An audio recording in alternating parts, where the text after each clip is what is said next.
that's probably the secret to what we're doing right now, is learning how to make startup environments without startup thinking. Startups are terrible because they have an idea, they sell the idea to fund, and they can't leave the idea. Yes. Because that's how they got the funding. Yes. So being in an environment where you can kill things for a living, and then oops, something lived. Now we bring in businesses who you can transfer over and can actually industrialize. So it's an interesting process.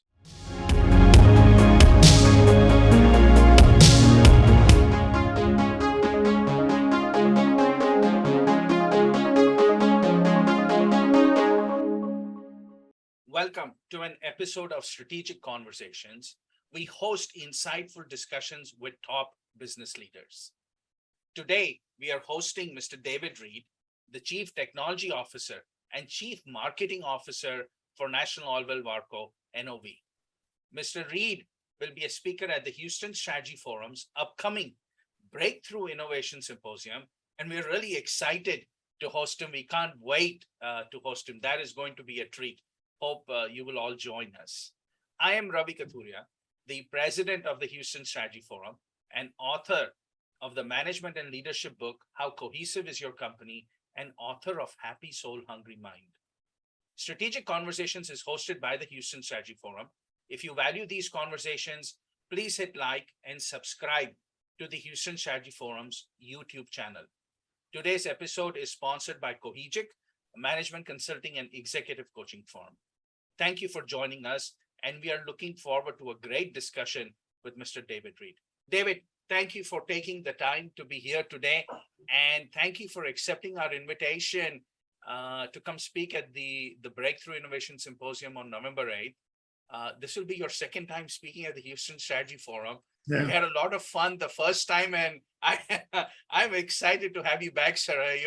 You're one of these leader thinkers in Houston. I have so much respect for you. You know, we talk about who are the biggest innovators in Houston. If somebody was to ask me that question, your name would pop up. So thank you, sir. Thank you for taking the time today. Thanks, Ravi. I'm looking forward to it. So yeah, it should be fun. Yeah. I want to talk, David, as a student of organization design and organization structure, I'm always interested in titles and how org charts get developed. And you now have the responsibility as Chief Technology Officer and Chief Marketing Officer. And I think that is really cool. So tell us how that has come about, and what is the significance, the relevance that you see behind that. I think it's industry leading. It's very different for sure. And I know that the marketing people don't like the technology title, and the technology people don't like the marketing title. So, they both, you'll see, different forms of my title with one first and the other first based on who's putting it together. Because they both kind of look down on each other, but it really is a good description of who I am. And the way my boss describes it is I'm the lead of the artists. And so those who create, visions of future on the marketing side, and those who create solutions technically that are future based. So it's all this kind of, you need a bit of a blank canvas to do both jobs. And so it fits who I am. Yes. And I've had marketing roles a lot of my career, product roles and operation roles, but ultimately what I was always doing was starting up something that didn't exist. There was always a blank canvas of some sort, be it a new technology or a new direction. And so I tinkered in both. When my job was technical, I tinkered in the marketing, and when my job was marketing, I tinkered in the technology. And I think probably for the company, it's probably my third wave of pushing a new direction in the company, and they finally realized this is who you are. This is what you do. They also got a 2-for-1 special, so I didn't double my wage when that happened. So there's a bargain in there somewhere. Yeah. You're telling me you did not negotiate well. You didn't ask for. I'm not going to talk about what happened, but I'm going to say it's not double. Now that would be an innovative discussion, David. That's a whole nother. we don't Strategy of invite the salary press and Chatham House rules on November 8th. So yeah, be yeah. prepared, David. Now I'm ready. I'm ready for that. I'm going to How do brush you aside. negotiate? Yeah, It's all yeah. the other questions. There is going to be. Yeah, I can talk about that all day long. Strategies in growing in a company. Yeah. Yes. No, I think that Eh, I really I love the joining of technology and marketing, because as I explain to people, marketing is not just about informing. Marketing is about understanding yeah. what the customer needs. And Yeah. technology is the fulfillment, especially for a company like NOV. Exactly. Now you have marketing and technology together. And It I is the do. perfect combination. I get asked to CMO things, and I'm not like the other CMOs. And I used to think maybe I'm bad or wrong or something, but they all seemed really lost. And then I learned CMOs are like 3-year jobs. You know, they don't last because they frustrate the leadership every time. Yes. So when I teach into that space, I'm like, you need to get inside the box to take people outside of the box. Like if you can understand your environment, and that's what happens is they come and they go and they don't really understand the business. And for me, that's critical to understand the business and know it. And I think all titles fell short of kind of what I was doing and who I was. And so I've always been like, whatever you want to call me, I don't care. Just make sure you compensate me well, and I'm happy. And most people will excuse my titles because they see me differently when I'm with them. But usually it's out of strategic value is what I hear the most from people is they, I often get, early on I would get calls for meetings, senior people in organizations, and I'd have to do all this homework on what did we screw up now, before why they want to see me. Yes.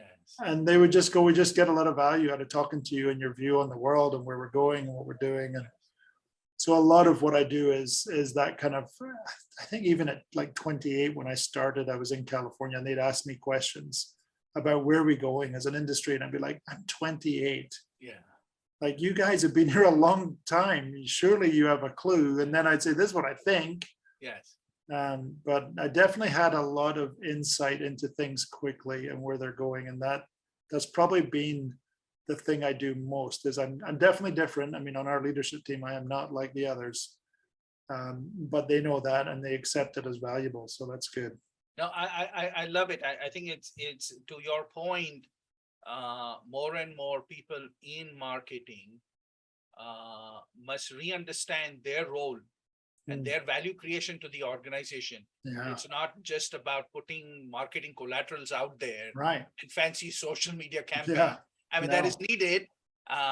We all need Yeah. that, but you really have to go beyond and start understanding the customer value, and there is the relationship back into technology. And same with technologies. And I think if there's future things coming, it's your job in marketing to gently introduce, especially introducing transitions to people and letting them know, because I often get in trouble for letting people know before it's time, but I'll put little glimpses of things out there so that people can get an idea it's coming and we're leading it and we're part of it. Because if you wait for final release on all your great ideas, already someone's jumped in and done that, and being first is critical in these things for leadership. Yes. No, you're absolutely right. You have to be ahead of the marketplace. And at the Houston Strategy Forum, we were really proud of our event that we did just in August, because we have decided to move away from this phrase called energy transition and realizing that that is a very limited term, that it really needs to be energy, what we have coined as energy evolution for the 21st That's century. good. And thank you. And we had all these leaders who have been using energy transition come and share with us. They like the term energy evolution better because it has a larger concept. And so, you have to, it sort of takes a little bit of courage to go against the conventional words that are being used and say, we're going to challenge that, right? Yeah. And risk being ridiculed or risk being ignored, right? Well, everyone knows it's been wrong and insufficient, the term, but the problem is who's going to go and try and get the world to change a term it's used to, That's right. So, that's right. Yeah. So that leads us, David, you are at a vantage point, and your experience and your capabilities gives you great insights into what is happening on the landscape. Yeah. Which breakthrough innovations do you think we're on the cusp of, which will completely disrupt and disrupt in a good way, right? And disrupt in a way where the status quo has been completely changed because we talked about this. We are on the cusp of a climate crisis. Yeah. And at the same time, an energy crisis. Sure. How do I deliver both of those to the world? How do I avert those crises? Well, and the hard part is it's not an either or, right? So that's right. The social media nature of the world that has pushed people into extreme opposites doesn't allow for the truth of the path that we're going to take, which is these things go together. They're not opposites. They're the same story. In fact, we around 2014 coined the phrase, we power the industry that powers the world. And as we slowly revealed that we're going to be doing a lot more renewables type work, a lot more, these businesses we're going to be in. The first question was, well, do we need to change that to we power the industries? And I'm like, no, because we always believed it was energy. Yes. You just heard oil and gas when we said that. Yes. But it was always going to be energy because there was huge growth and opportunity. And I think even to our leadership team, who leans, has built their whole careers on oil and gas. Yes. When you project, we're going to look at this like, well, that makes no sense. And you're like, whoa, don't be bringing sense into the new energy world. It's scary because they go, how will I transfer my skills? Do I understand? Yeah. Well, and just the business cases are difficult. There's no doubt there's some complex business cases, but I tell them, look, this job, let's take offshore floating wind for us. I mean, do we want to be in it? Is that a good idea? I'm like, it's $2 billion contract. Do you want that? And they're like, well, yeah, I'd like that. Okay, so do you care if you fully understand it? The world is going here. Yes. Do you want a piece of it? We've made floaters for years. Why wouldn't we make those floaters? And yes. Oh, okay. And we're being very sensible. I think that's the beauty of our companies. We're not innovation for its own sake. We're always kind of more purposeful innovation so that you get the money you need to run it. And there's a lot of our businesses that are surprising because they make money in areas that people don't. And we just have a really nice balance of operational strength and wisdom combined with innovation. So the things that I think are coming that are fun, I mean, geothermal is a bit out, I think, but if we crack the code on delivering energy out of the regular mid-temp kind of world, yes, that's going to be really interesting. Now, loads of people are promising that, and they're a distance from it. So do I say that's tomorrow? No, but there's an interesting journey that we're on there that I like. That's kind of cool and disruptive, and I'm all for disruption. I mean, if it puts us out of business in one place and puts us in business somewhere else, I'm okay with that. Yes. You can't be afraid of destroying your own business. You just got to make sure there's something for you on the other side of it. So yeah, because otherwise someone else is going to come destroy it for you. Absolutely. That's the reality. That is the reality, because we are I talk about this often. Silicon Valley has been known as the source of innovation for a long time. But now we here in the Houston region are looking at a problem whose magnitude is so huge. Yeah, it is gosh, going to call for creative solutions, right? I mean, climate can destroy, well, I shouldn't say destroy the earth, but it can affect the human race, right? Nothing is going to destroy the earth. The earth doesn't care about climate. It's the human race that worries about climate, right? The ants are going to survive one way or the other. It's the human population that is going to get affected. So I have a climate challenge, but I have an energy demand challenge, which is growing.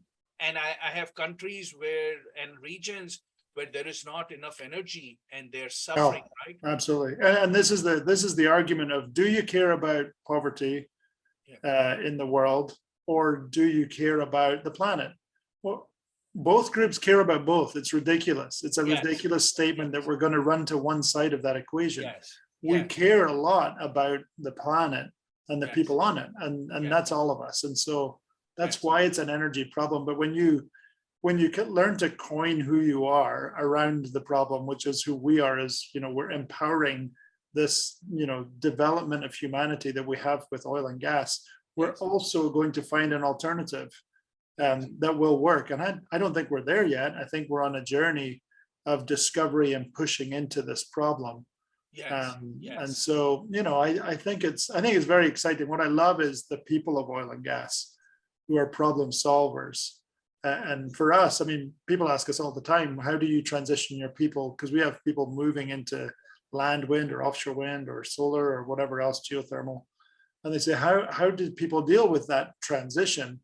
And apart from some language things, we still make things. And so for us, we're making things for other people, and we have a lot of strength to offer. Originally for us, about 7 years ago, people in offshore renewables were begging for our help. They're like, we need someone like you because we're terrible at this. And we're just creating startups to do things that you do already every day. And what we really need is big, strong companies to come in and start executing this a lot better. And so there's tons of opportunity in this space. And I was surprised because they're trying to crush cost every day, and they're all looking to outsource supply so that they can get the cost down. And I love that in our heyday in California, we had a plant next to Disneyland, and it was the lowest cost supplier compared to our Chinese and Poland manufacturing operations. And you go, how is that? Well, process is how is that? There's a way of thinking when you can innovate and you have an innovative people to work with that you can get cost out. yes. And that's been our drive. We've had about 5 years of kind of renewables investment, and guys who worked on BOPs were moved over and said, okay, here's the job, cut the cost in half of any renewable you like. And you don't work inside our system, just use Amazon and whatever else you need here, 3D printers, whatever. Right. And they've done that, and they've slowly built these solutions that are going to make a difference. And a couple of them are coming out now as businesses, which is great. But that's, I say that lightly, that's probably the secret to what we're doing right now, is learning how to make startup environments without startup thinking. Startups are terrible because they have an idea, they sell the idea to fund, and they can't leave the idea. Yes. Because that's how they got the funding. Yes. So being in an environment where you can kill things for a living, and then oops, something lived. Now we bring in businesses who you can transfer over and can actually industrialize. So it's an interesting process. Yeah, David, I cannot wait to host you on November 8th. I think we're going to have a discussion. It'll be fun. It'll be fun, no doubt. It'll be a fantastic discussion. Anything specifically that you have on your mind that you want to talk to or discuss with your co-panelists on November 8th? I think excited to go. I need to go attend this. Yeah. Well, I think what everyone wants to know is, how do we do this? How do we do both?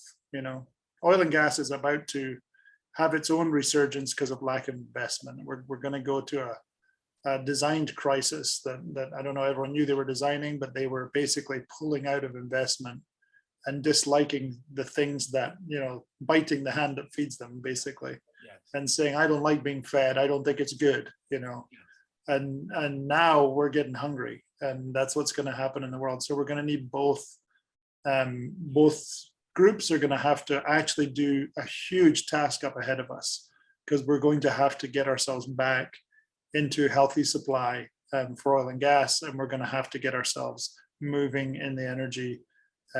What's your word? Energy journey. Evolution. Evolution. There you go. Moving on the energy evolution. Energy evolution. Yeah. So that's what people want to know. And what's my part? How do I play a part? Yes. And in a business that has made a difference for centuries, yes. and now yes. is ready to make a difference in new energy. What is that? How does that work? So I think that's a great conversation. Fantastic. David, we're looking forward to hosting you. We hope you will all show up on November 8th at the Breakthrough Innovation Symposium at the Houston Strategy Forum. David, thank you again for the time, and looking forward to seeing you, sir. Thank you. Yeah, it'll be fun. Looking forward to seeing everyone there.